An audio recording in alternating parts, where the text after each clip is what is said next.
Hey everybody, happy Wednesday night. This is Across the Pitch, and today is August 28th, 2024. I'm joined by a special guest tonight as Jose Nunez and Todd Lewis are both occupied. We got Kyle Almoney from the one team we agree on. Kyle, a tough night tonight, but how you doing? All things considered, I'm doing good. Shout out to you, Mike. Thanks for having me on. Jose, Todd, and Jillian are all down at the stadium right now, so glad we could get together. And yeah, as we talked earlier, we all saw that coming in the second half, so Mm-hmm. not shocking at all. And yeah, we got a lot to digest. Exactly. Listen, I mean, first things first. Jim Curtin just got off the stand. I know you were joining on that conversation. Can you share some of the things that Jim Curtin said tonight for us? Well, here's the funny thing. So I tried to go in via Zoom, and they never let me in. There's blunder of the week right there. If Todd's listening, so I do apologize to No, everybody it's okay. listening in. Yeah, I was waiting, and then Jillian texted me. She's like, "Press conference is over," and I'm like, "Oh." And it's just kept. You know how you're on the Zoom and it keeps saying like the host is here. We'll let you know. Yeah, they never let me in. I imagine maybe because now it's on Zoom. I mean, YouTube. I mean, so Oh, is it maybe really? they do stream them on YouTube live. Usually the postmaster pressers. At least that's what Jillian's told me, and because I'm usually in there during that time. So yeah, yeah. So I didn't hear anything. Well, briefly from Jose's tweet, he mentioned how Jim thought it was a strong first 15 minutes, and Mhm. then the rest of the game went to crap. Now I know you were coaching tonight, so how much of the game did you catch before I kind of get into more of the nitty gritty here? Well, so just so you know, I had it on my phone. I had it in my pocket, so I had like Dave Leno. I was piping Dave in, and so yeah, I was listening to the whole game. Driving home, I was listening, and then when I got home, obviously I watched it. Hmm. Um, so I mean, I saw most of it. Um, I that feel like I feel like you saw enough to get a gist of the vibe I, tonight. I will say this right now. The Union, it looked like two teams that just played Leagues Cup and made it to the Final Four, Yeah. so to speak. It was a midweek game where people, I mean, both teams were just kind of like playing. I mean, it just, I don't know, they looked off. Like Jim said, after 15 minutes, they just looked off, and I don't know. They created some chances, but it was one of those games where you're like, eh. You hope they score late, but Well, to Sean's point, he says, "What could be possibly said? They played their B team versus our starters, and we couldn't do anything to take advantage. And once the big boys came on, we were done." So, Kyle, you and I were on the phone just before we got live, and we said, if they're not going to score in that first 45 minutes, first 60 minutes, you knew that Rossi and Cucho were going to come on, and that's exactly what happened. It was the most predictable thing in the world, and everybody on Twitter saw it coming from a mile Mhm. away. We saw it coming from a mile away.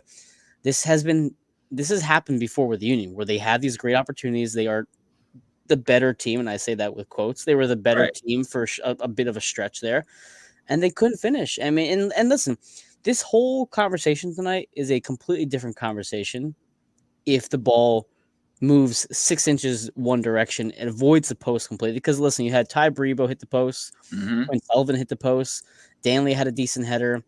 Hmm. Barribo's header, I think in the 55th minute, just gets it's a good save, and it was a great cross by Olivier as well, right there. Hmm. If they score one or two in that first half, it's a different vibe entirely. Oh, So, but go ahead. oh, 100%. I think ties was the biggest one. I know watching TV, they kept saying Danny kept saying that like Schulte made that save on Quinn. I think it was a little bit both Schulte and the crossbar, if Mhm. I'm being honest. The post, I mean.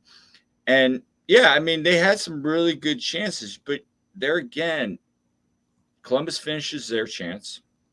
Union don't finish their chances. So yeah, that's the thing because you brought up about the first 45. Mhm. Yeah, like that was their opportunity there. They had to go into halftime with a lead if they wanted to get 3 points at the end of the day. I think Yep. everybody in the stadium knew it, in press box knew it, watching at home knew it, and you ain't gonna get it done. That's been the story. So I saw somebody post on Twitter as well. It feels like there's just a stale vibe across this club right now. The Hmm. players don't seem energized. Curtin doesn't seem energized. It just seems like they're kind of going through the motions. So some people have called for Curtin's head because they're tired of this whole thing. And I don't think it's necessarily an attack on Curtin. I think they just want a fresh face leading the way. And Right. also, I mean, I know we talked about this on this show last week and the week prior. When you take away players like Carranza, like Martinez, like Damian Lowe, these are locker room guys. As much as they have talent on the field, locker room guys are important. Those rah-rah, party animal kinda guys, they are important to a club's dynamic. And when you take that away, it changes how they approach every single game, and you know that from being a coach. And that's interesting you brought that up. Todd Lewis and I had a conversation after Martinez got sold. That all everything came out, and while I still think it's a good piece of business by the union, one great point we both brought up was, I heard Mikel's comments about, how he was always able, always happy, yeah, he kind of would get heated in the moment, but you always knew where he stood. He was a good Yeah, teammate. He was that locker room presence. Low from the interaction, you could tell, being the vice captain of Jamaica, he there again, strong locker room presence. that's right. Julian, and I think we were all there when he talked at that one post game, what was it? Kind of team discussion after I forget Mhm. what game that I think was. it was Maybe some, NYC, wasn't it? I think it was where Yeah. him and Kai talked and they were talking about what, but again, there were some leadership components. And so for people listening, unless you're a coach, anytime you lose a player, it Mhm. could be the worst player, it could be your best player. Anytime you lose a player, that locker room dynamic changes. And there's Sure. a rebuild. It could take maybe a couple weeks, it could take months. Heck, I've had seasons where I've lost captains and never recovered. Yeah. So, Yeah. um, for the whole entire season, because the team's trying to figure itself out now. So, long story short, yes, there is a locker room dynamic that you start to wonder just because of the way it is. Yeah, I think that's a very valid point. I think they're maybe missing some of those leaders, maybe losing some of that spark. I mean, let's be honest. Jose Martinez was a lightning rod for this team. 90. Yes. Yeah, and I think and you lose that. I mean, so was Low. So And so I'm going to answer. Sean puts up a comment here, and Sean, I'm going to get to in a minute. I do want to talk about what Kyle's saying here, though. I don't know if you remember very early on in Damian Lowe's time with us. He mhm, comes on to a game. I'm pretty sure Leon Flock had a really bad miscue on, I want to say Corey Burke. I think Burke had mhm. already switched to the Red Bulls. And I remember Damian just got in his face. Like, I mean, he's only, do you remember that? That I was at that game. I think that was the Red Bull game. That I was in the stand. I remember that Mhm. because I think it was yeah, we were up there in press box, and I just remember looking in that whole sequence. So yeah, that was a Red Bull game.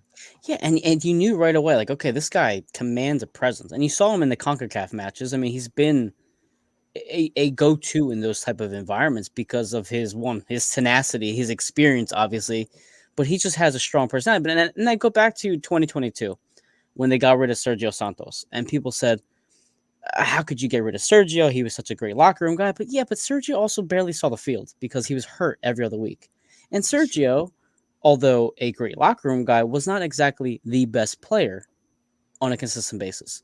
You're Right. taking away Jose Martinez, who not only is a locker room guy, but yes, even on a year where I've said it a few times, he didn't have the best year. He's still arguably one of the best sixes in the league. On Oh, any given absolutely. on any given night, he can turn it on. Hmm. That's a humongous loss. It's and then you just don't have that again, as you said, that fire, that spirit behind it.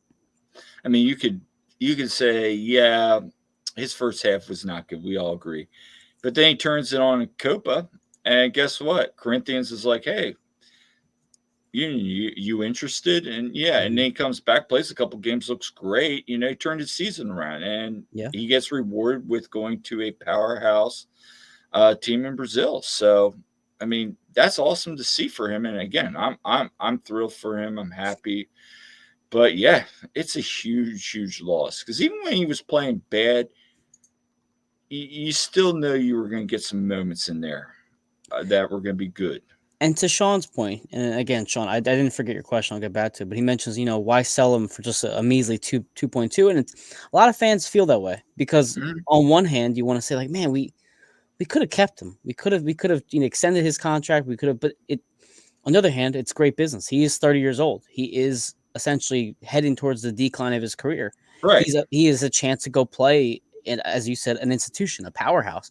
That's how soccer is. It's not like football or NFL where this is the highest they're going to get at the NFL. They're going to stay here. There's nowhere else they can go. That's what makes being a Union fan or a soccer fan, especially if you're American, sports fanatic like most of us are. It's tough to kind of differentiate between those two completely different industries. I don't know if you feel the same way. I mean, yeah. And I'll pose you this question, Mike, because Sean brings up a point. But to him, I would say two things. Yeah, you're right, Mike, in that his value, Martinez's value, is never going to get higher. Obviously, Lowe's in a contract situation. Union Mhm. tried to get some money. Union and Todd said this. Jose, you've said it. Union are stacking surplus. So my question is, are they kind of just like they got to the point where they're like, it's not even though we're playing great, do we really feel confident that we Right. can make it all the way?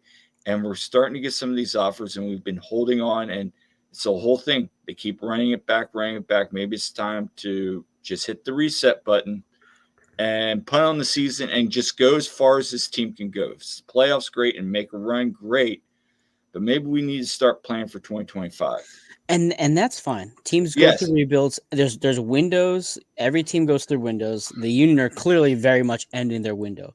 right. But then again, thank you, Sean, for joining us tonight. But Sugarman isn't turning back to a first team guy. And there's that meme that you see online where there's like a school bus and one person's looking at the school bus like all happy, Mm-hmm. and the other one's all upset.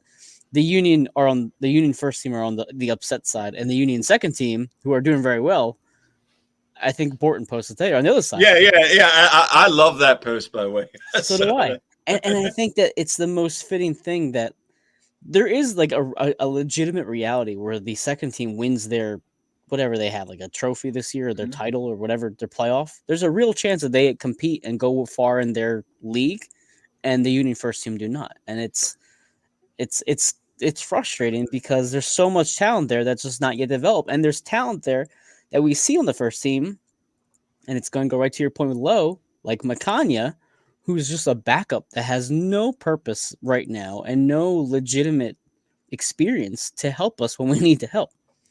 Right. And I love McConaughey's story, and having seen him practice and play with Union too, and because Jillian and I go out there a lot. In fact, I'm going down to talk to Marlon and Jameer Johnson tomorrow. Nice.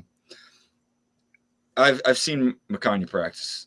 I, I like him, but you see the errors. You see the Sure. rawness. And would you like to see him maybe get a chance? Yeah, I would. But do I feel confident if I see McConaughey's name in the lineup? That's like buckle up. Well, but then it goes back to accepting and being honest with yourself. Correct. What team do we have? The Sixers, I'm a diehard Sixers fan. If you Hmm. know me, I went through the process, man. I went through it. But I was honest with myself and I was aware that this team was going to blow ass and they were terrible. And the same thing can go with the Eagles at the end of Andy Reid's era and Chip Kelly. And you have to sometimes just accept, okay, this is who we are. We're not going to make it far. Let's start playing. And I'm going to bring up Sean's point right now, Bueno or McGlynn or other players or Macanya, and let's just see what they're capable of. Because yeah, you know what? Aesthetically, you're saying we're kind of giving up on this season. We understand our limits. If we make the playoffs, great. If not, that's fine. But we do have to prepare for next year. That it's just, and I said this last few months ago. Not playing your backups is detrimental to your first team in the long run because there are times when players get sold, players get injured, players get X, Y, and Z, and you need, like we saw tonight with Nathan Harrell going down, Olivier comes in, and now you're down to one backup. That's a center back, and you have Hmm. no idea what to expect, and that for me is extremely frustrating. Well, let's look at the back line right now. I Yeah. mean, you have Bizo, you have Glesnes, you have Jack Elliott, who's treading on thin water. He's one game away from getting a yellow card accumulation. You Yep. have Kai Wagner, who's behind him. You have I don't know. Makanya, and you have Frankie, Yeah. who Frankie hasn't even seen the pitch at all. Neither is Makanya. And people say, well, we can recall Brendan Craig. Well, Brendan Craig has a no recall clause. And according to Jim, he's fighting for minutes now, El Paso. So Hmm. what does that really say? What the Union value him at? Now, of course, you can move Nate, but Nate's injured now. And Jim's brought up you could move Mbizo to center back. Apparently, he can play center back, or you can move Kai to center back. We saw that a couple times. Put Frankie in, but again, That it's just that's scary though to say. that's But go ahead, scary. Kyle. And Philly USMS brings up a great point. Frankie is more ready than Makanya. Hmm. I don't know if I like them both, to be honest with you, but for Union too. But I don't know if either of them is totally ready. I think you have to, with the U22 initiative, kind of Yeah. roll the dice more with McConaughey because you want to see, does he have value? You paid all this money, put him in the initiative. You should at least see what you have, even though maybe he's not fully ready. I mean, at this point, you got to know because you might have to move off on him too. And Opens it. Good. well, the problem is too. It's not even just what you want to see from him. Mm-hmm. See, and that's the thing. I love that you guys see. I don't go to Union two games. I admit it. I don't watch it because I'm You usually need to go, busy. man. You I need to do. go. You I need love to that. go. Well, I love that people are chiming in. Please inform me. But Vince, who's a frequent follower and a good friend of ours, says you're with us at the Union two games. I take McConaughey over an outside back at center back. Again, you guys have seen these players firsthand. Sean says Frankie at least has some dog in him. They have a home run this offseason with that U2 initiative. It's I know. Mm-hmm. I know. I have to go. I'm so sorry. I do have to go. And it's not only just to see a good game and Cav Mm-hmm. and all but it's to see these upcoming players who will be relevant. But again, to the point I was trying to make, it's not so much that you want to see also what these players have to offer. You want to make sure Jacob and Jack and Kai can last a full season. I mean, I hate to say it, but you already seen this with Nathan. He went to the Olympics. He's gone down twice already since he's been back from the Mm-hmm. Olympics. That is not a good sign for a player that young to have gone down twice. Now, granted, it's extremely hot. Cramps happen. I get it. I'm not trying to be a sports doctor here. It's still like these players are human beings. They need breaks. And Kai Wagner just doesn't take a break. And No. you don't have anybody behind him. What are you going to do? Recall Matt Real and put him back there at left back? You going to put Leon Flock back there? Who do you trust back there? And it seems like the answer is Frankie. And unfortunately, nobody knows how he'd play at this level. I mean, you could put Leon back there, but do you really want to? I mean, we've seen that experiment twice now, and I mean that's like his third best position. Leon's best at the midfield, especially the way the Union like to play. And anytime you lose Kai, that's Oh, huge. you segued me perfectly to Sean's previous question. So, what people noticed tonight was the formation was different. It appeared to be a flat 4-4-2 rather than Mm-hmm. the diamond. So, sorry guys, I'm still recovering from my cold that I had like 2 weeks ago. So I apologize if I'm trying to like struggle here to talk. But he mentions why Flock was starting when Danley was also what's with Bueno and McGlynn lately.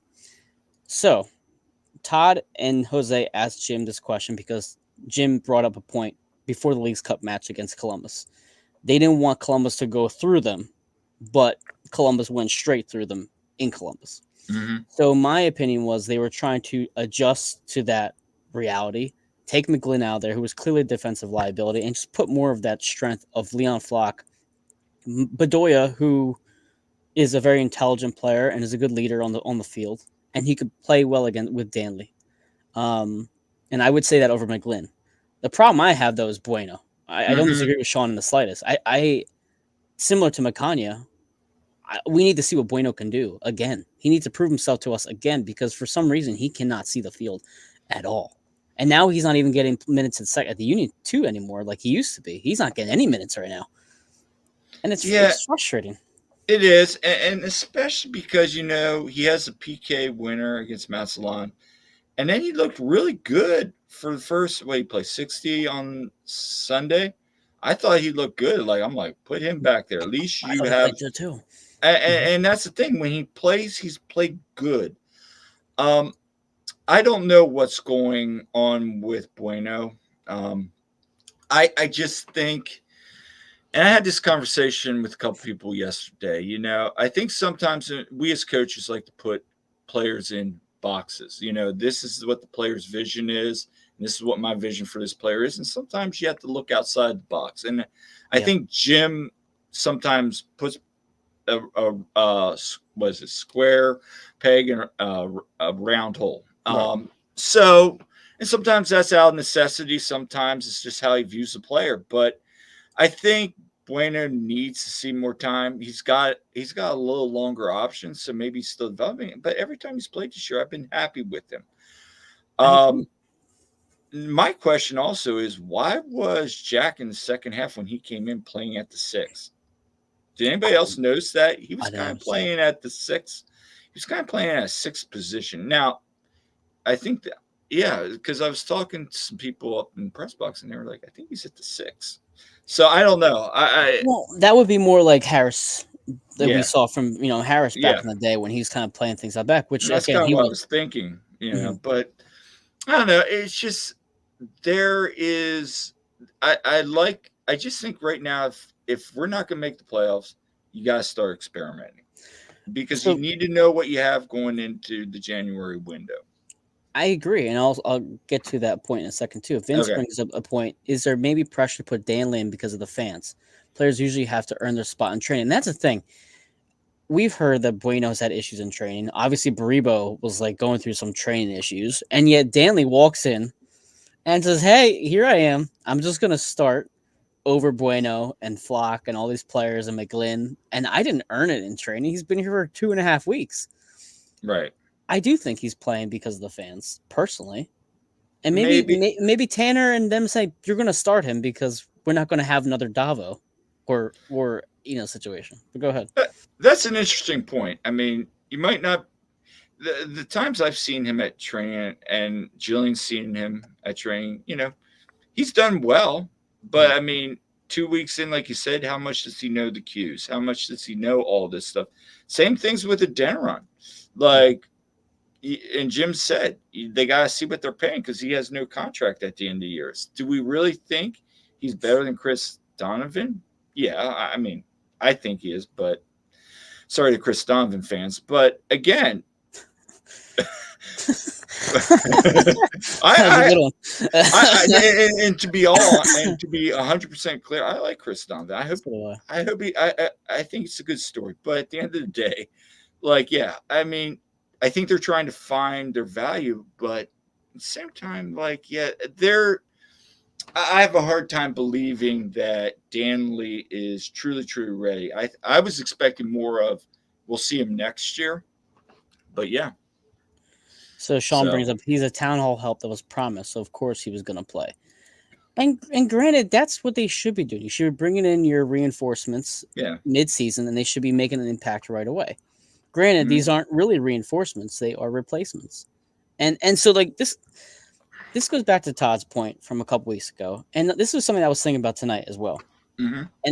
We see sometimes the Union players struggle against that tougher, more complete teams, that deeper teams with experience, and I think this might have something to do with it. You have players like Martinez and Lowe, and rather than reinforcing them, you replace them, which ends up giving you the same depth problems you had before. Mhm. When I think about training, and I know Kyle maybe swimming's a little different. It is.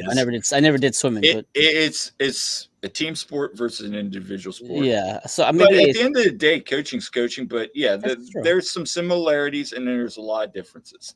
Exactly. So the way I view it is when I've been on decent and good teams, we were Hmm. strong from the top to the bottom, Hmm. and our depth is what made our starters better.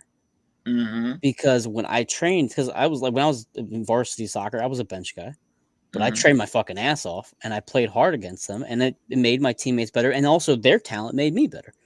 But when you have players like Glessens and all these players playing against 19-year-olds, 18-year-olds in training, is there that same level of competition where they are now prepared for these stronger, more veteran opponent? Maybe that's me overthinking it. I don't know. You can go ahead and I mean, I think you're not all wrong. I mean, obviously, a 30-year-old, in his prime versus a 19-year-old, athlete still developing. Now, granted, there's people like Kevin out there that are still, light years ahead of their ability, and again, he's 14. But you're not wrong. I do think that one of the things this team needs is more depth, flexibility, and I yeah, said this on our podcast too. We have I think, I think the Union have very good talent on this team. However, I think the problem is some of that competitive depth needs to be fortified, if that makes sense, Mike. That's just my opinion, because I think if you have a Brendan Craig against a Jacob Gleason, that's really not a competition, in my opinion. no, I think you need to have maybe a little bit more physical, older, maybe an MLS veteran or an international player like a U22 that's kind of coming from a bigger academy. And that's not a shot to Brendan Craig. no. I actually like watching him play, but Yeah, again, he's not on that level and doesn't have the experiences like Jacob Glesson. So I just think they need to have, it's the old adage, iron sharpens iron. You need to have more exactly. competition. You see it from the forward position when you had Ua, Kranz, even Burke. And yes, you can say, well, Burke, but you also had Santos at that time before he got sold to Cincinnati. And I think that's where you really, after that, and then you had Gazdag. It was just really good. Everybody was sharpening iron there. Yeah, The thing I would love to see the Union do in this winter, if I'm honest, Mike, go get another a bona fide 10 with this team. Like a creator, yeah, not and false night. Not false night. and that's the thing is that people have said that about Gazdag plenty of times where he's not a true 10, and and it seems like these players, to your point earlier, they fit but they don't fit. Mm-hmm. They're versatile but they're not quite versatile. Like Quinn Sullivan can play striker, but he's not really a striker. He's much better on the outside, as we've seen plenty of times already this season. Um, Same with anyone else you can think of. And then we saw tonight the experiment they try to do, and I think somebody mentioned in the comments. I'm glad they tried something different. I'm at least glad they tried something different. And we saw that last year with Jim, and a lot of us commended Jim for going for the three in the back. Finally, right? We were like Mm-hmm. clamoring for it for so long, and he finally did it, and we saw some progress. Granted, we also saw it to have some pretty big issues, but I think that was more so a depth and congestion issue overall. Um, Philly US17 mentions fact is that it's going to be Cavan. Might want to spend, but Cavan's playing his way into the first few minutes, and it's hard to justify the current lineup keeping him away. I don't, and honestly, I don't disagree. I think that is the path. Um, I'm just speaking for me personally. But that's still going to take patience from the Oh, fans. absolutely. You And could get somebody, you could get a veteran or maybe somebody out there for a year or two as he continues to develop. You know what I'm saying? And we saw the rumors earlier this year about Gazda. What's to say they don't, an offer comes this winter, he moves on. Now you're going to start Cavan in 2025. No, you got to find somebody. But I agree. I think the pathway for, yeah, Kevin, you also have Vasquez too. So that's another. Vasquez is the next one. I mean, everybody forgets, but Raffanello is still Yep, you very got much Rafinha. involved in the Yep. first team, and he's gotten the most minutes out of the other kids aside from Donovan. Really, Yeah, and when he's played at times, he's done okay. I mean, you could name people that have done worse. I mean, that's true. I'd like to see a little bit more Rafa at times in certain situations. He's more of a certain situation kind of guy if you're chasing the game. But But then that's why you brought in Torres last year because you needed somebody to be essentially a spark, a creator, someone mm-hmm, who was similar to a 10 who could kind of create with the players, the strikers around him. It just never worked out with mm-hmm. with um with Torres. And Vince mentioned Gazak is perfect 10 for the system, but when we're forced to change styles, more possession, he doesn't fit that 10 role. So again, from a business standpoint, if they get a good enough offer, I don't mind seeing Daniel leave. Mm-hmm. But at the same time, what happens after that? You gonna put Right. Quinn at the 10? Well, we saw it tonight, and that does not work. Quinn, uh, the Jim needs to quit playing Quinn at the 10 and up top. He needs to be out wide. That's where he's effective, and in my opinion. So I agree 100%. And Evan mentions definitely not a good look for Adeniran tonight. Started came at striker and didn't even come off the bench.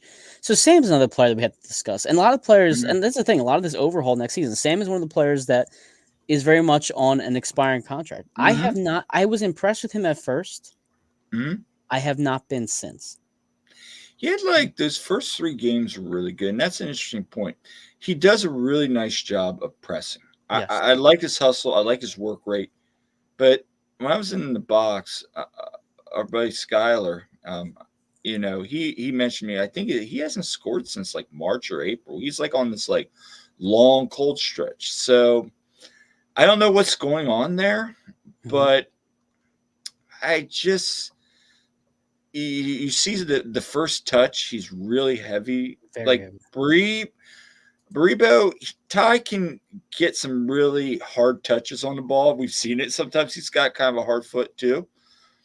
But I will say this right now: like, Mhm. there's been 2 or 3 times where there's a ball in the box goes right to him, and that ball just goes. Well, it reminds me of me when I played. The ball goes 5 yards down the field. And I'm like, hmm. But then you see like, I think Jose brought it up that one play. I forget it was in Leagues Cup where he gets a ball, sets it in, and then he just levels a shot like a really quick snap strike that had power behind it. It went right to the keeper and he saved it, but it was like impressive. And Yeah. so it make these powerful, impressive shots. And when I've seen him at training, he's made these great, amazing like power shots. So you see the talent, but Yeah. just hasn't translated to the game yet for him. Todd mentions who has a better touch, Casper or Sam. I would put Casper, in my Ooh, opinion. Todd. Todd. Todd's coming for Todd. blood tonight in the He comments. is, man. He's up there. He's like, oh, come on. Todd, why are you doing that, Todd? No, I would say Casper too. I would say Casper too. And that's the thing with Burke. I think Sam was supposed to be like a next level Burke, but I think Burke had a better touch than Sam. Oh And yeah. I trusted him a lot more right now to make something out of nothing. Golden Boot Casper. That's right. We had a Golden Boot recipient tonight. Actually, speaking of, thank you, Ed, for Yeah. mentioning. Ty Baribo earned his Leagues Cup trophy, which I'm sure will go great as a paperweight for him down the road. Mhm. But Evan, again, he brings up the same point. Are we really going to run Elliott and Glessis in the ground for next 8 games? It certainly seems like it. It It does. it does, and the reality is, and also again, the season's not over. We're only 1 point back from the playoffs. That's it, 1 point as of Mhm. now. I'm not sure what the other standings are, if there's any games tonight or not. No, we were the only game. There's the going on right now. It's the U.S. Open Cup semi. It's That's right. Seattle LAFC. Guy in the background right now. So That's right. So the reality is, in my opinion, they are going to play Elliott and Glesnes until they are eliminated from the playoffs. Until they're mathematically out, they're going to ride those two for the next 2.5, 3 weeks, 4 weeks, whatever it is.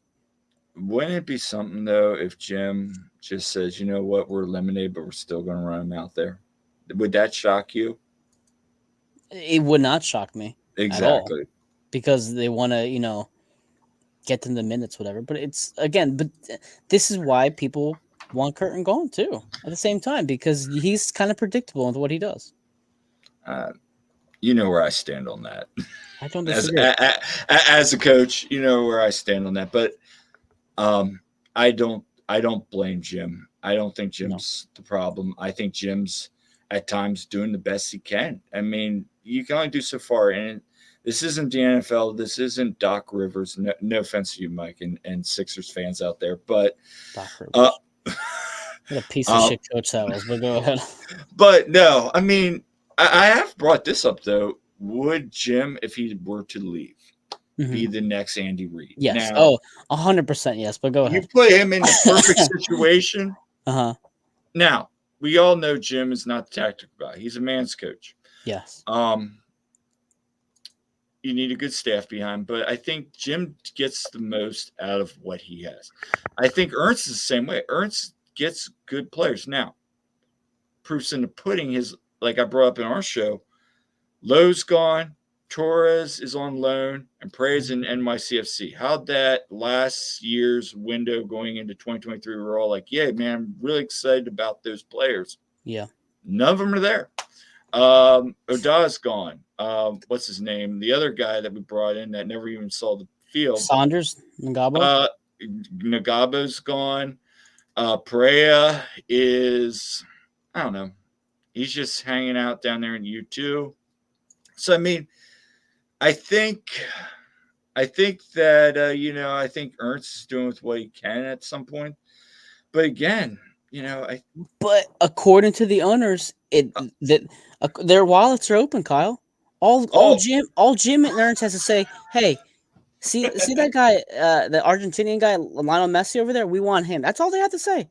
So you're telling me that if someone wants Holland, if the Union want Holland, they're just going to go to Manchester City, say, here's whatever his thing is. Because, I mean, that's like, yep, apparently, so Sugarman's going to dish out all that money. I don't know. According to the town hall, he's never said no to a player.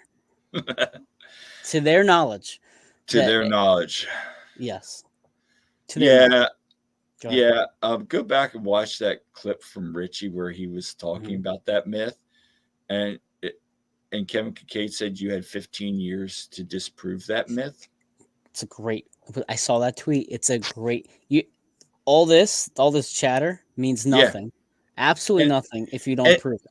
And I think that's really, really the truth. And Sean brings up a good point. Who is Ernst brought in since MLS Cup that's made a difference? Well, Ty's one.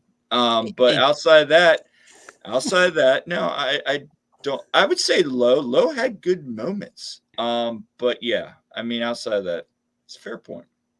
So again, the comments are rolling. I appreciate everybody. There's some questions I can't get to because the topics are bouncing around. But 3 subs in 90-degree weather, 2 games in 4 days, and 3 games in 8. It's Evan. It's a lot.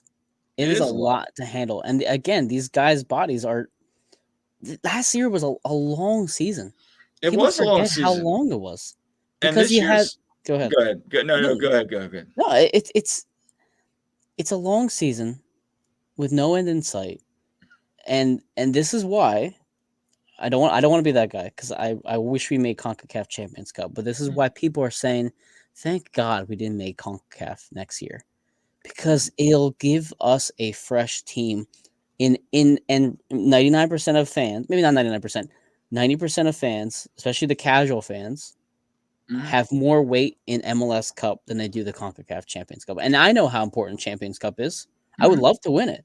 Oh yeah. Where does my heart lie? I want, as Jose said, I want that star, right? I want the MLS Cup. That is what I want more than anything. Yeah, I mean, if you ask me, I think it's MLS Cup for sure, and then it's CONCACAF. Now CONCACAF of Champions Cup is more prestigious because, like you said, but to get that star would be a beautiful thing. And sorry to bring up old wounds, but as Julian says, we were 90 seconds. So. Kyle Vince brings up the Andy Reid point, and Colin joins us. Mike, I'm just defeated, man. So am I. So I was on Super. I was at again reliving these old wins. I was at Super Park on that game, at least 7 beers in, and Elliot's scores were all freaking going nuts, and I legitimately blacked out. I don't remember what happened until I saw Bale go up there, and it sucks. It's the defeatedness that we were so close, and now obviously, But like we all said, that's in the past. We need to move forward, and we really, like I tell people all the time, just be where your feet are at right now. And yeah, right now it doesn't look good. We have 8 games, and as Jim said on yesterday, you need 5 wins, and it looks like. Where are those 5 wins going? Because I can ramble down the rest of the season. Where are the 5 wins? You're at Red Bull, at Inter Miami, at LAFC, at DC. I mean, home for DC. Okay. Home for Atlanta. But then you go back to Orlando, back to Columbus, and then you're home at Cincinnati.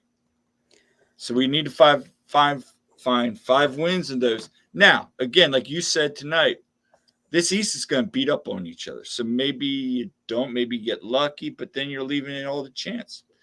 And you forgot one very important part. And again, guys, I'm seeing the comments. I'm trying to keep up as best I can here. Um, there's international duty coming up still. You got Nations League. So again, players that are leaving for these tournaments are adding more miles to their legs, and then Mm-hmm. you're stuck with a roster that is not sufficient enough to compete in MLS. So they could be eliminated from the playoffs a lot sooner than we anticipate, just because of that, of how they perform when they don't have a full roster. Yeah, they could be. I still believe they're going to somehow make this. They're going to get in like the seventh, eighth, ninth seed, Mm-hmm. and then kind of back their way in. Maybe they only win 4 games, draw 2, or get some points and back their way in. But at the same time, you're right. You got some windows now. They don't play any games in this upcoming window, but you got some other windows coming up too. So it's going to be an interesting time. And Union did not do themselves any favors tonight, not getting at least a point, but you really wanted 3 points, especially when you played a team that had 9 subs in the first half. I agree, and Danny's mentions this point, and I know somebody else has mentioned as well. Um, the disruption quote, where a player like Cucho or Rossi will cause a disruption in the locker room. Yeah. To Danny's point, says it's called being a manager, having the right coach in place to eliminate those locker room issues, and also going way back to the point we brought up earlier today, having those players like Jose Martinez and Damian Lowe in the locker room already established to make sure that their culture is enforced, because it goes beyond just a manager with locker room disruptions. It goes through the leadership of Bedoya, Blake, Brujo, etc. It's to have that be an excuse is mind-numbingly poor. Like it's just a terrible excuse. Well, to me, it. I get the sentiment because you're right. You want, it's a team sport. You don't want somebody out there, and I get that strikers and high value players have egos. But at the same time, like if you have a very good locker room, a locker room that, for well, we know they have a very solid locker room. You can bring somebody in, maybe they can change their personality or at least Mhm. manage that personality. Now, if you have 4 or 5 of them, that's where the issues come up. So maybe that's what they were saying. I don't know. I think it is a weak excuse to why we don't want to go out and buy somebody and pay money for like a phenom. If you have a good locker room culture, then you have a good locker room culture, and you can roll the dice on somebody that maybe has a larger than life personality, because you're going to have some people in there that can hold that person accountable, keep them in line, and make sure they don't go too far out, but they still have that flair. Because one of the other thing you don't want to do is bring in somebody that has that flair, and Yep, then the locker room's so strong that they break the person down. Now you're not going to get that person. that's He's also a not going good to be point. him. So I'm not saying you need to go out and do that. I do. That's a good one, Ed. Yeah, but I think where I'm curious at is because of these town halls, because of these Yes. fans making these statements. I think I'm curious to see how much ownership's really going to back those statements up, and if Ernst is really going to go and say, "Okay, here's these people," because I do think if they could, they would go get some of these players, and I still find that hard. And well, Oh, so that's the thing. I mean, fans do speak with their money, right? yes, Todd says you need more Mbizos. Listen, Todd, if we had a full Todd, roster of Olivier's, we would be the cream of the crop of Todd. MLS. Well, Todd knows that we both are big Olivier fans. So Yeah. I do think the benefit of the town hall. I mean, even if they were talking out their ass during the town hall, I do think the benefit of the town hall is that they are being put on blast. I Right. I cannot remember a time since the early, that 2014-15 time where the fans have been so aggravated at the ownership. Hmm. And it's obvious, now, especially with social media growing with what it is now. Everybody has a voice. There's like 15,000 union podcasts all talking about the same thing. Yeah. They're hearing it, they're seeing it. But again, to everybody's point, are they going to open their wallets? I don't have any faith in them. I don't. Proof's going to be in the pudding. Again, going back to the statement, they had 15 years to prove everybody wrong. They Yeah. didn't.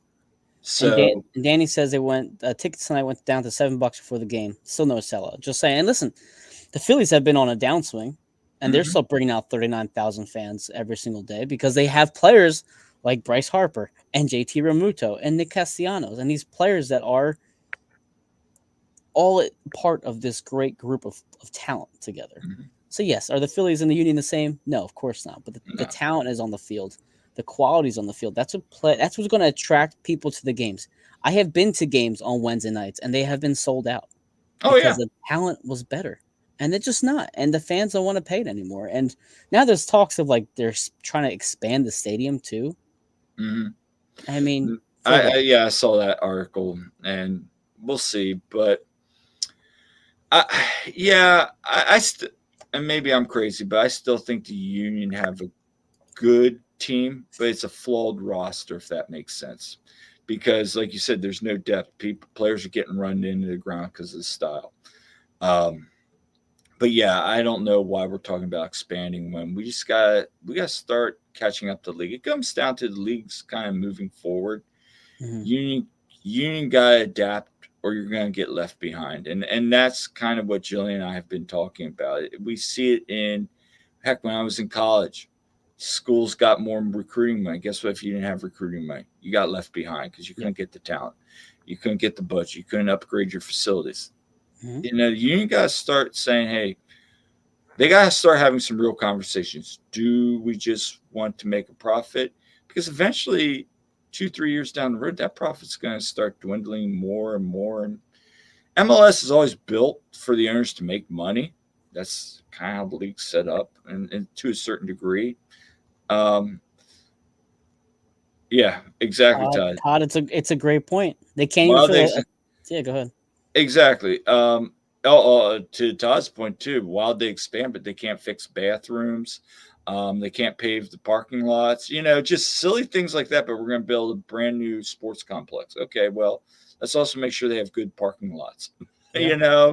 But also I do understand that there's like some environmental things with that, with the runoff, that they can't do that, and that's a different point. But sure, there's certain things like fixing the bathrooms that you could do, because we hear about that on Twitter all the time. That I forget what section, somebody comment, there's like a bathroom that constantly overflows or something. But That makes like sense. why aren't we fixing that? That's a simple fix. So, but yeah, it is wild because I think just the Union right now. Todd's on Todd's one not, tonight. Todd's not wrong on that either. Todd, I want to know what the spread was tonight. If you let me in Yeah, the Todd, comments, what was the spread? Because let's get the food spread Jillian for. didn't tell me what the spread was. Yeah, I'm feeling cheesesteak night. I'm gonna take a stab on cheesesteak night. Cheesesteak or tacos? Tacos sound good. Yeah. Everybody's frustrated tonight, and I get Yeah. it. And you have a game against the Red Bulls on Saturday in Mhm. Harrison, New Jersey. And am I optimistic that they beat them? Maybe. They're clearly a better road team than they are a home team this year. Yeah. But if they win, is it just false hope? Is Also, it yeah. just it's is it just prolonging the inevitable disaster that's going to happen in the playoffs or at the end of on decision day? They're going to Mhm. lose when it It's it's matters most.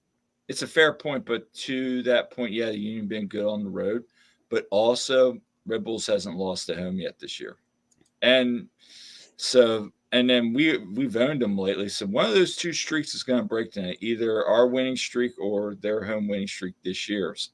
Well, the Union's winning streak against Red Bull. So Yeah. anyway, um, it wouldn't be something if the Union make a run, win MLS Cup, because that'd be the. Could you imagine if that happened this year? Would that really incentivize the ownership to spend more money? No. Probably not. So maybe a weird twisted world. You learn sometimes from your failures. Maybe they had it good for a while. They thought they broke the system. They were doing successful, and now it's like, Hmm.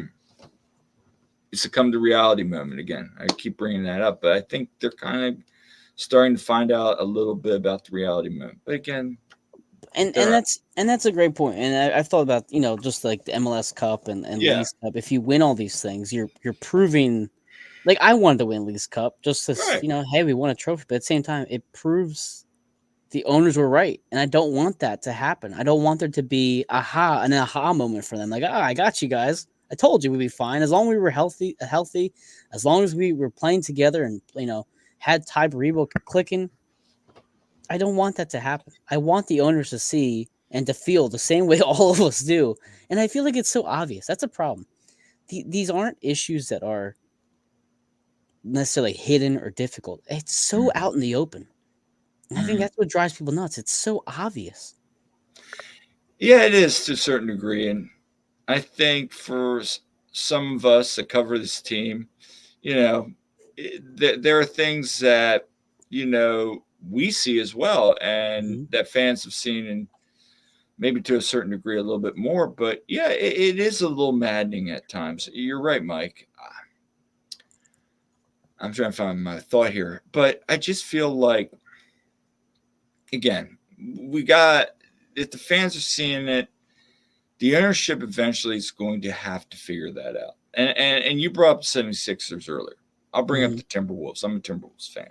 The Yep. worst franchise in any sports history. You can go look it up, folks. They're the worst franchise. They made the Western Conference Finals for a second time in club history. Long story short, their owner has been known for forcing a trade to Kevin Garnett because he didn't want to pay Kevin Garnett. Mhm. That's one of the rumors. He's done several of this because he just didn't want to pay him. Target Center is probably the worst arena in the NBA. Just you can list things.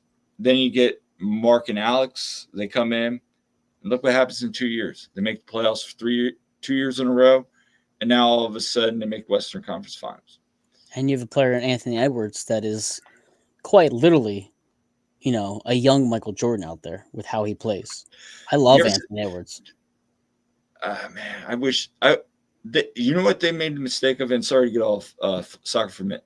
The No, it's mistake fine. was they made the Nuggets series the NBA Finals, and they still had to go 2 more series. That's just my whole thought. They mentally were so exhausted. But getting back to that point, Yeah. I think you and I have both seen in other sports, and I'm sure other fans listening in have seen it.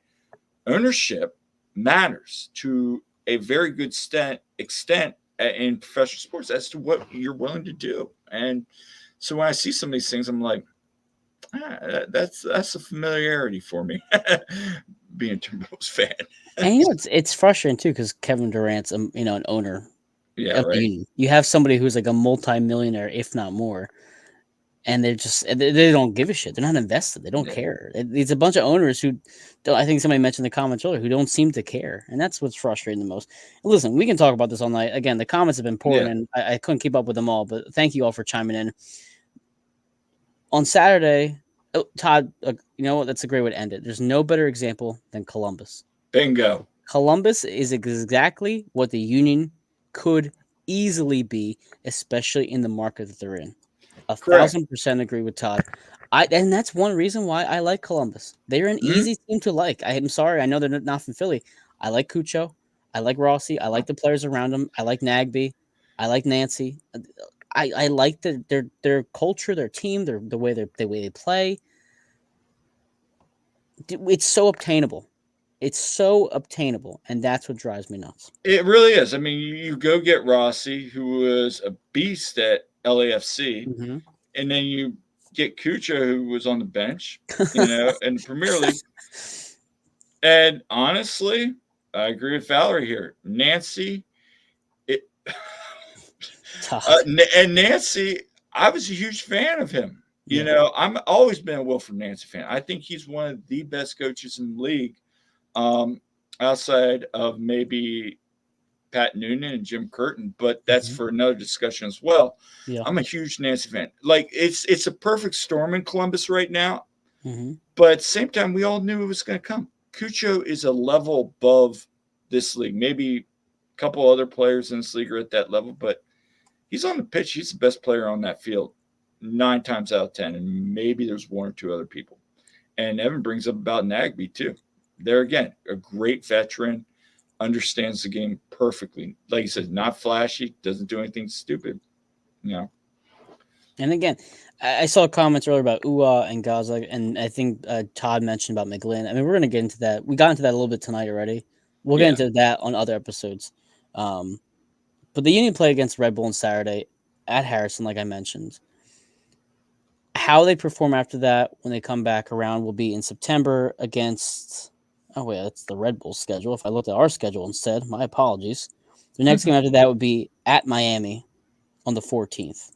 So they have about a 2-week stretch to decompress before they go down south.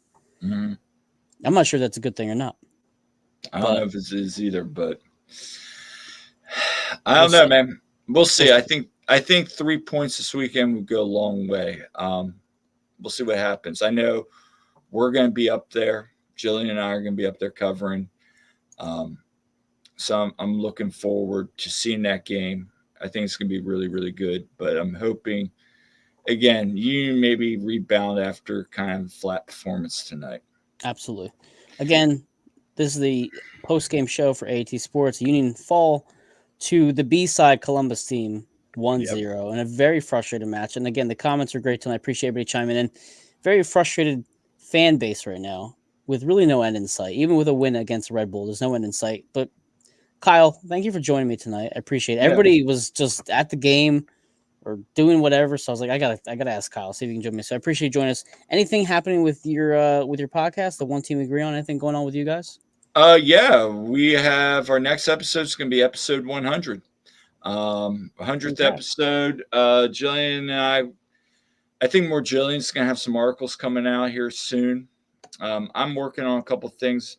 I'm going to be down at training tomorrow. Jillian's going to be down on Friday. So we got some coverage, even though we're in the grind. She's back coaching and I'm in the middle of my stuff.